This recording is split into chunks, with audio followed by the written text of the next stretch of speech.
নমস্কার, আপনারা দেখছেন রাখি ক্রিয়েশন, সাথে রয়েছি আমি রাখি। রাখি ক্রিয়েশন, রোজ কিছু নতুন হোক। আজ নিয়ে হাজির হয়েছি আবারও একটা নতুন রেসিপি ভিডিও। আম, এই সিজনে আম তো আমরা সকলেই খেয়ে থাকি।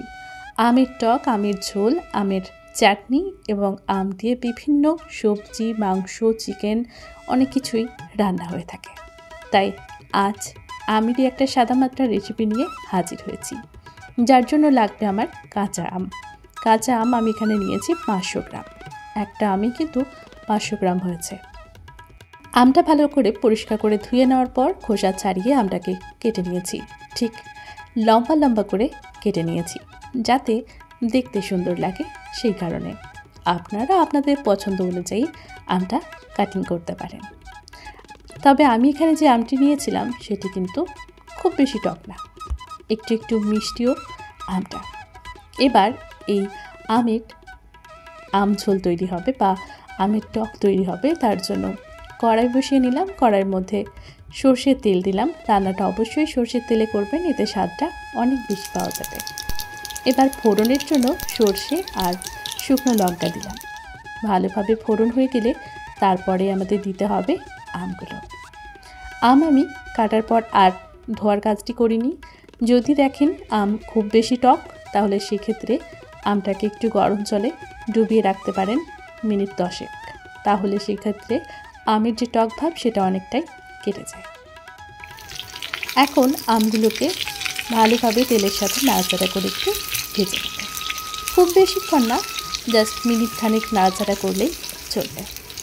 ভালোভাবে এপিট ওপিট করে সুন্দর করে একটু নাড়াচাড়া করছি, যাতে এই যে সাদা আমের ফ্যাকাশি রঙটা সেটা যেন একটু চলে যায়, তাহলেই হবে। আমি এখানে আমটাকে প্রচণ্ড পাতলা পাতলা করে কেটেছিলাম, কারণ যেহেতু বড় সাইজের আম, তাই একটু পাতলা পাতলা করে কাটলাম।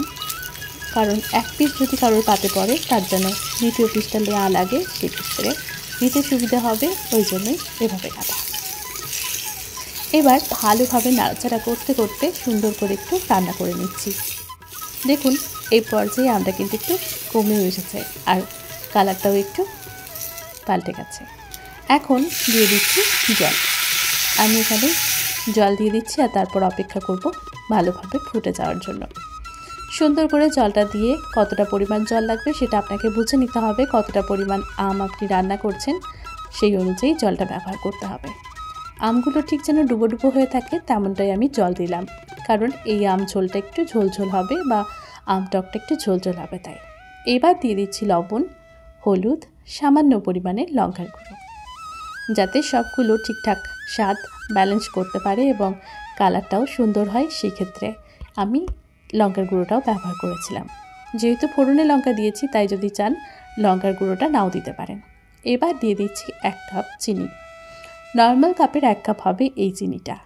সুন্দর করে এবার চিনিটা দিয়ে দেওয়ার পর অপেক্ষা করব ফুটে যাওয়ার।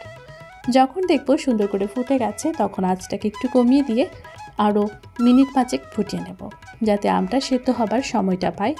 আমের মধ্যে মিষ্টিটা ঢোকার জন্য সময় একটু দিতে লাগবে। আমি এখানে 5 মিনিট মতো সুন্দর করে ফুটিয়ে নিচ্ছি। আর সর্ষে ফোড়ন দেওয়ার ফলে একটা সুন্দর গন্ধ বেরোবে। তাই এভাবে একবার হলো এই গরমে আমের টক ঝোলটা তৈরি করে দেখবেন। আশা করছি আপনার প্রিয়জনরা ভীষণ ভালোভাবে পছন্দ করবে এই রেসিপিটা। আর কোনো মশলা লাগবে না, তবে চাইলে এর মধ্যে সামান্য পরিমাণে ভাজা মশলার গুঁড়ো কিন্তু দেওয়া যেতে পারে, তাহলে স্বাদটা আরও অনেক বেশি খুলবে।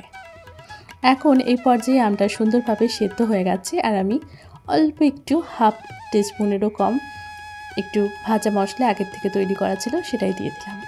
শুধুমাত্র জিরে, একটু মেথি গুঁড়ো করে দেওয়া। এবার আঁচ বন্ধ করে দিয়ে সুন্দর করে এটাকে ঠান্ডা করতে দেব। ঠান্ডা হলে তারপরেই এটা পরিবেশনের জন্য একদম প্রস্তুত হবে। এখন এটা ঠান্ডা হবে, ততক্ষণ আমরা অন্যান্য কাজগুলো সেরে নেব। এখন 10 মিনিট পর আমরা আমটাকে পরিবেশনের জন্য নিয়ে নিচ্ছি। এটা গরমের দিনে শেষ পাতে যদি থাকে, তাহলে আর কি বলুন তো, খাওয়াটা ঠিকঠাক হয়।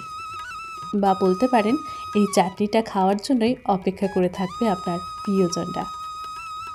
যাই হোক, এটা চাটনি নয়, আমের টক। হ্যাঁ, এটা আমের টক, কারণ আমরা বাঙালিরা আমের চাটনি খেয়েই অভ্যস্ত, তাই এভাবে একবার তৈরি করে দেখুন। আশা করছি ভালো লাগবে সকলের।